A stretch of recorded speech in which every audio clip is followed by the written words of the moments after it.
বর্তমানের সমাজ মাধ্যমে ভাইরাল 90 দশকের বিখ্যাত সঙ্গীত শিল্পী উদিত নারায়ণ। না, তার গানের জন্য নয়, বরং তিনি ভাইরাল তার কৃতকর্মের জন্য। সম্প্রতি তার একটি কনসার্টে একটি সমালোচিত দৃশ্য ধরা পড়ে, তারপরেই সেই ভিডিও ভাইরাল হয়ে যায়। এই ভাইরাল ভিডিওতে দেখা যায় উদিত নারায়ণ তার একটি মহিলা ভক্তকে ঠোঁটে চুম্বন করছেন। তার এমন কর্মকাণ্ড দেখে নিন্দার ঝড় সোশ্যাল মিডিয়ায়। কিন্তু এই ভিডিওটি কি আদৌ সত্যি, নাকি এটা এআই দিয়ে তৈরি করা, এমন প্রশ্নও করেছেন অনেকে।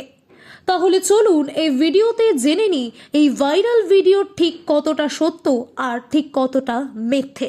90 দশকের একাধিক মন কেড়ে নেওয়া গান গেয়েছেন উদিত নারায়ণ। এমনকি তিনি তার গানের জন্য পদ্মভূষণ এবং পদ্মশ্রী সম্মানে ভূষিত হয়েছেন ভারত সরকারের থেকে।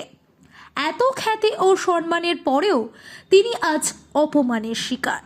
ভাইরাল ভিডিওতে দেখা যায় উদিত নারায়ণের কনসার্ট চলার সময় তার এক মহিলা ভক্ত তার সাথে ছবি তোলার সময় তার গালে চুম্বন করেন, যেটি খুবই অপ্রীতিকর।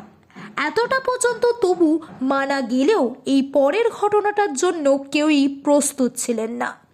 ভিডিওতে দেখা যায় সেই মহিলা ভক্ত তাকে চুম্বন করার পর তিনিও সেই মহিলা ভক্তটিকে চুম্বন করেন, কিন্তু গালে নয়, ঠোঁটে। এই ভিডিওটি সম্পূর্ণ সত্য একটি ভিডিও, এতে কোনো এআই এর ব্যবহার করা হয়নি। উদিত নারায়ণ শুধু একটি মহিলাকে নয়, এই কনসার্টে থাকা একাধিক মহিলাকে চুম্বন করেছেন। তার এই ব্যবহারের জন্য তাকে 90 দশকের বিখ্যাত কিসিং স্টার ইমরান হাশমিনের সঙ্গে তুলনা করে ব্যঙ্গাত্মকভাবে উদিত হাশমিন নাম দিয়েছেন নেটিজেনরা।